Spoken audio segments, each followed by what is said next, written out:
And what is another way that we know that we belong to God and that God dwells in us and we dwell in Him?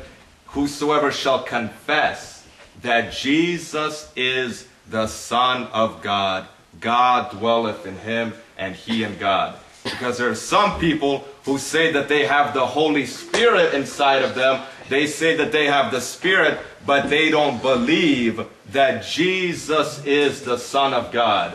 Those people are liars. You cannot have the Holy Spirit and at the same time not believe that Jesus is the Son of God. You must believe that Jesus Christ is the Son of God. And then he says again, and we have believed and known the love that God hath for us.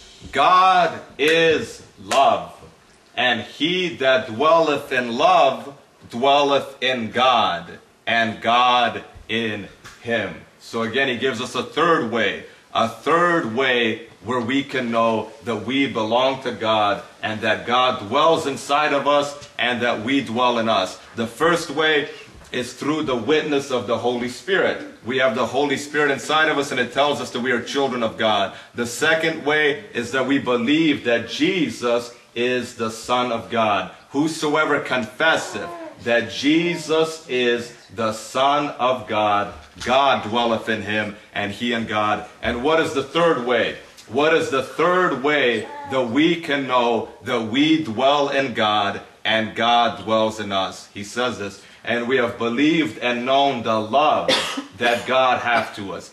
God is love, and he that dwelleth in love dwelleth in God, and God in him. So there might be even people who say, I have the Holy Spirit, and they might say, I believe that Jesus is the Son of God. But you look upon their lives, and their life is filled with sin, and their life is filled with hate. And when we look at this person, that person does not have the Holy Spirit inside of him. That person does not truly believe, because God is love. And he that dwelleth in love dwelleth in God, and God in him. In chapter 3 of this letter, John said, whosoever committeth sin transgresseth also the law, and sin is the transgression of the law. And you know that he was manifested to take away our sin, and in him is no sin. Whosoever abideth in him sinneth not.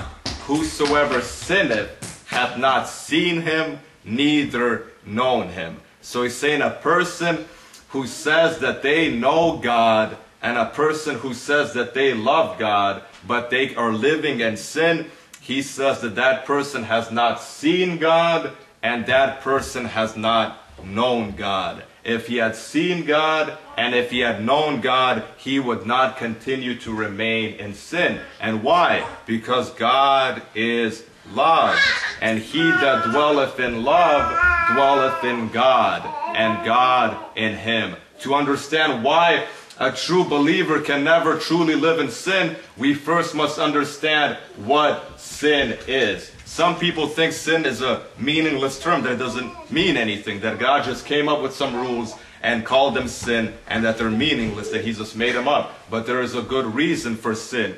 In Romans chapter 13, Paul said, owe no man anything but to love another. For he that loveth another hath fulfilled the law. And then he said, don't lie, don't steal, don't kill, don't covet, don't commit adultery, don't do all these commandments. He said, don't break these commandments. He said, love doeth no ill to its neighbor. Therefore, love is the fulfillment of the law. Love doesn't do anything bad to its neighbor. That's why love is the fulfillment of the law. If love is the fulfillment of the law and sin is the breaking of the law, what does that make sin?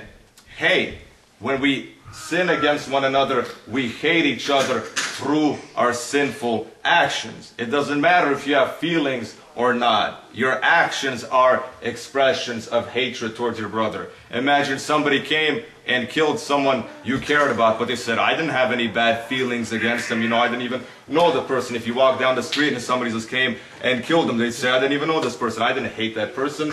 But their action was most definitely a hateful action to do. And it's the same thing with other sins. When we lie, when we kill, when we steal, when we break all these commandments, we are actually hating each other through the actions that we commit. And not only actions that we do, but internal things as well. When we are jealous of one another, when we hold grudges against one another, when we don't forgive one another, all of these actions are actions of hate as well. If you don't want someone to feel this way about you, if you don't want someone to do this to you, why do you go and do these same things to somebody else? You do not love that person as yourself. And this is what Paul says in Galatians chapter 5, he says, For ye have been called unto liberty, only use not your liberty for an occasion to the flesh, but by love serve one another. For all the law is fulfilled in one word, even this, thou shalt love thy neighbor as thyself.